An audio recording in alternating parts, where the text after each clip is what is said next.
অভ্যুত্থানের এতদিন পরে কোনো যোগসূত্র কি দেখেন? যে আমি একজন ব্যক্তিকে সবচেয়ে বেশি ক্রেডিট দিব এই পট পরিবর্তনের জন্য, তাহলে আমি সেই ক্রেডিটটা দিব শেখ হাসিনাকে। এই বৈষম্যবিরোধী ছাত্র আন্দোলনে এত পাওয়ারটা কোথায়? পাওয়ার কিন্তু কিছু না, পাওয়ার হলো তারা প্রশাসনের এইটা সাপোর্টটা পাচ্ছে। এখন ঘরে ঘরে ভিলেন তৈরি হয়েছে। ওই যে কৃষ্ণ করলে লীলা আর আমি করলে লুচ্চামি না, যখন গভর্নমেন্টের সাপোর্ট পায় তখন সবাই বাঘ হয়ে যায়। যে জনগণের ক্ষোভ ছিল, আপনি যদি জনগণের ক্ষোভটা প্রশমিত করতে পারতেন তাহলে এগুলি কোনোটাই কার্যকর হতো না। তথ্য মন্ত্রণালয় থেকে তথ্য উপদেষ্টা বলেছিলেন যে তা মানে যারা হয়রানির শিকার হচ্ছেন সাংবাদিকরা, তারা যেন সেই বিষয়টি জানান তথ্য মন্ত্রণালয় এবং তারা তার উপরে ব্যবস্থা নেবেন। কিছু হয়েছে? সাংবাদিক হিসেবে আপনি জানেন যে এই ধরনের কোনো কাজ এগিয়েছে? আমার জানা নাই, হলে হতেও পারে, আমি জানি না, আমি বলতে পারবো না। আচ্ছা, আমিও আরও জিজ্ঞাসা করছিলাম সাংবাদিকদের, কিন্তু আসলে কেউই কোনো তথ্য এই বিষয়টা পাচ্ছি না যে কারো মামলার বিষয়ে কোনো ভূমিকা বা পদক্ষেপ নেওয়া হয়েছে কিনা। আপনি ছাত্রদের প্রসঙ্গে বলছেন, আবার একটু সেখানে যাই। কুয়েটে আমরা দেখছি ছাত্রদল, বৈষম্যবিরোধী ছাত্র আন্দোলন, শিবির এর সংশ্লিষ্টতাও আছে, তাদের মধ্যে কি সংঘর্ষ সেটি নিয়ে গণমাধ্যমে শিরোনাম হচ্ছে। আবার একটা দেখছি যে অভ্যুত্থানের যে কৃতিত্ব কার, কে কি করেছে অভ্যুত্থানের সময়, সেটি নিয়ে একটা কারাকারির ঘটনা ঘটছে।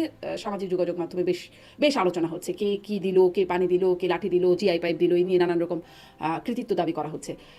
ঐক্যমতের কথা আমরা আলোচনা করছিলাম, ঐক্যমত কমিশন গঠন করা হলো, যারা গণ অভ্যুত্থানের সামনের সারিতে ছাত্ররা, তাদের মধ্যে এই অবস্থান, এটি আসলে কেমন লক্ষণ?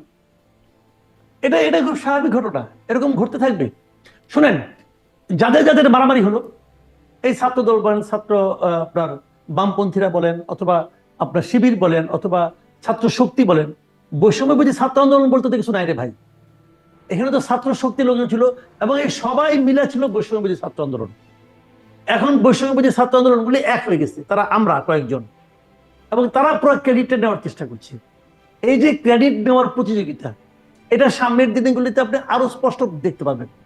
এখন কি হয়েছে, বাদ বাকি সবগুলি মিলে সবচেয়ে বড় সংগঠন যেটা ছাত্র দল, তাদেরকে আলাদা করার চেষ্টা করছে। তারা ভাবছে আগে ওদেরকে সরাই, বড়টাকে সরাই, এবং তাদের সঙ্গে একটা বিরোধ তৈরি হয়েছে, মারামারি হয়েছে। কি ইস্যুটা কি? যে ক্যাম্পাসে ছাত্র রাজনীতি চলবে কি চলবে না। এই তো ছাত্র রাজনীতি চলবে না, এটা বলতেছে কারা? বৈষম্যবিরোধী ছাত্র আন্দোলন। যখন তারা বলতেছে, তখন আবার মধুর ক্যান্টিনে বসে 2 দিন আগে তাদের নতুন ছাত্র সংগঠন গঠনের ঘোষণা দিচ্ছে। তো এটা কি মিললো ভাই? এটা কি মিললো?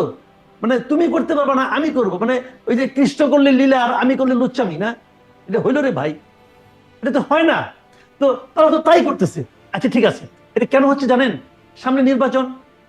এখন এই নির্বাচনে কার ছাত্র সংগঠন কতটা স্ট্রং হবে সেটা প্রমাণের একটা সময় আসছে। কয়দিন আগে যে আমরা একসঙ্গে গলায় গলা ধরে আমরা যে স্বৈরাচারের বিরুদ্ধে ফাইট করছি, সেই যে ভিলেনটা, সেই ভিলেনটা এখন অপসারিত হয়েছে। এখন ঘরে ঘরে ভিলেন তৈরি হয়েছে। আগামী দিনে দেখবেন এখান থেকে এই বিভাজনটা হয়ে গেল, এখন ছাত্রদল আলাদা। 2 দিন পরে দেখবেন এই ছাত্র শিবির আর বৈষম্য যাওয়া বাদবে। কারণটা কি? তারাও যদি প্রতিদ্বন্দ্বী দল, আবার যদি তারা জোট করে ইলেকশন করে, তাহলে আবার তারা গলায় গলায় ভাব থাকবে। এটাই চলবে। কিন্তু এখানে সমস্যাটা কোথায়? এই বৈষম্যবিরোধী ছাত্র আন্দোলনে এত পাওয়ারটা কোথায়? পাওয়ার কিন্তু কিছু না, পাওয়ার হলো তারা প্রশাসনের এইটা সাপোর্টটা পাচ্ছে। প্রশাসনের সাপোর্ট পারলে সবাই, যদি বলে না, গ্রামে একটা প্রবাদ আছে দেখবেন, যে গলির কুকুর কিন্তু নিজের গলিতে বাঘ, আবার অন্য গলিতে গেলে সে কিন্তু তখন বিলাই হয়ে যায়। তো এখন এখানেও একই জিনিসটা, যে এখন যখন গভর্নমেন্টের সাপোর্ট পায় তখন সবাই বাঘ হয়ে যায়। ছাত্রলীগও বাঘ ছিল, হারিয়ে গেছে, এরাও বাঘ হয়ে আছে। ওই জন্য ওয়েট করেন, দেখেন ইলেকশনের টানাপোড়েন যখন শুরু হবে, দেখেন কি হয়।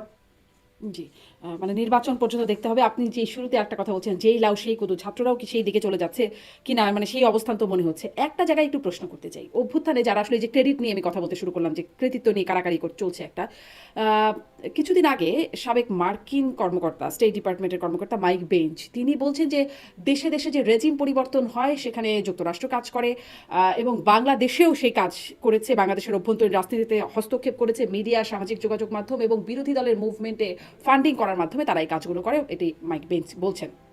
এবং মানে পতিত সরকারের প্রধানমন্ত্রী শেখ হাসিনা, তিনিও বলেছেন, বারবার বলেছেন যে তার পতনের জন্য যুক্তরাষ্ট্রকে তিনি দায়ী করেছেন। এমনকি ট্রাম্পের যে সংবাদ সম্মেলন হলো, মোদি ট্রাম্পের সংবাদ সম্মেলন, সেখানে ট্রাম্পের কাছে সরাসরি এই প্রশ্নটাই গেল, যে বলছে ইট ইজ এভিডেন্ট, নিশ্চিতভাবে সাংবাদিক প্রশ্ন করে মানে জিজ্ঞাসা করছে যে এরকমটা যুক্তরাষ্ট্র করে, বাংলাদেশের রেজিম চেঞ্জের ব্যাপারে তার মতামত কি সেটা জানতে চাইলেন, বাংলাদেশের ব্যাপারে অবজারভেশন জানতে চাইলেন। আসলে কোনো যোগসূত্র কি আছে? মানে অভ্যুত্থানের এতদিন পরে কোনো যোগসূত্র কি দেখেন? দেখেন, দেখেন একটা কথা বলি আপনাকে, আমি যোগসূত্র অনেক থাকে, অনেক থাকে, কিন্তু মূল কারণটা কি? মূল কারণটা হলো দেশ জুড়ে সাধারণ মানুষের ক্ষোভ। হলো মূল কারণ। মূল কারণটা হলো শেখ হাসিনার দুঃশাসন। আপনি যদি আমাকে বলেন এই আন্দোলনের মাস্টার মাইন্ড কে ছিল, মানে একইভাবে যে আপনি সবচেয়ে বেশি ক্রেডিট দিতে চান, যে আমি একজন ব্যক্তিকে সবচেয়ে বেশি ক্রেডিট দিব এই পট পরিবর্তনের জন্য, তাহলে আমি সেই ক্রেডিটটা দিব শেখ হাসিনাকে। উনি সেই ব্যক্তি যার একক কিছু সিদ্ধান্তের কারণে এই পট পরিবর্তন সম্ভব হয়েছে, আর কেউ নাই।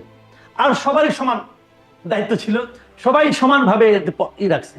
এখন হয় কি, ওই দিন আমাকে বলতেছিল যে এই যে আন্দোলনের কর্মসূচিগুলি দেওয়া হয়েছে, সবগুলি কর্মসূচি দেখবেন আপনার ইংরেজি নাম, ঢাকা ব্লকেড, কমপ্লিট শাটডাউন, এবং এখনো দেখবেন তাদের মধ্যে ইংরেজি নামের প্রতি একটা প্রীতি কাজ করে কিন্তু। এবং তারা বলছিল যে ইংরেজি নামগুলি একটা বড় প্রভাব বিস্তার করছে। আবার আমি উল্টো করে বলি, যদি এই আন্দোলনটা ব্যর্থ হতো, তখন একজন বলতো কি এই ইংরেজি নাম কারণেই ব্যর্থ হয়েছে, মানুষ বুঝে নাই কি নাম দিছে, ব্লকেট ব্লকেট, আপনি কি ব্লকেট বুঝে নাকি, এই জন্য ব্যর্থ হইল। এখন এটা হলো কি যে সাফল্যের কোনো যুক্তি লাগে না, যখন সফল হয়ে যায় তখন দেখবেন ছোটখাটো ঘটনা ওইটাও যুক্তি, ওইটাও একটা বিরাট যুক্তি কিন্তু, বুঝছেন না? এই আপনি আমি একটা ছোট একটা এক্সাম্পল দিয়ে বলি আপনাকে। দেখেন শ্রীকৃষ্ণ উনি ননি চুরি করেছিল। এখন ওইটাও কিন্তু একটা বিরাট ঘটনা, উনি ননি চুরি করেছে। আমি আপনি ননি চুরি করলে ভাই নাম হবে আমাদের, হবে, মার খাবেন, চট থাপ্পড় খাবেন বাপ্পার কাছে, চুরি করলি কেন?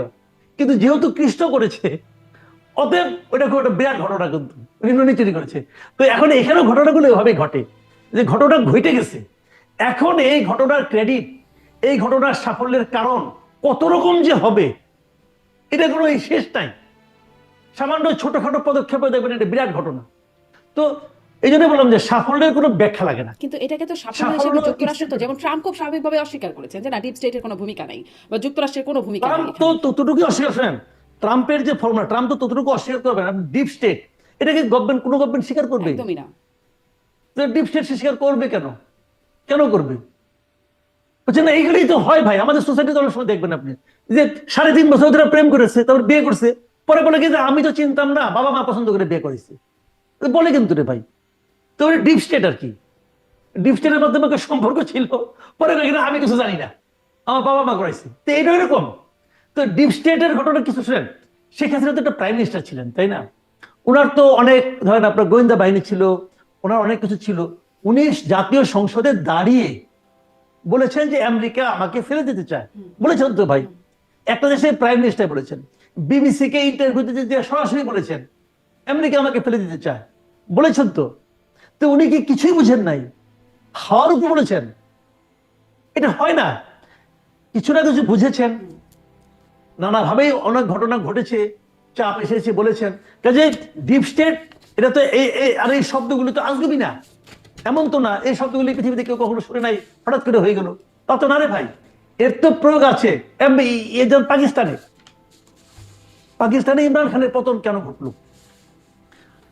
আপনি বললেন আমেরিকার ভূমিকা আছে, বলতে পারেন, আপনি বলেন ডোনাল্ড লুর ভূমিকা আছে, বলেন, আপনি অসুবিধা নেই, কোনো প্রমাণ করতে পারবেন? মানতে করতে পারবেন না তো, বাট সবাই জানে কি হতে পারে।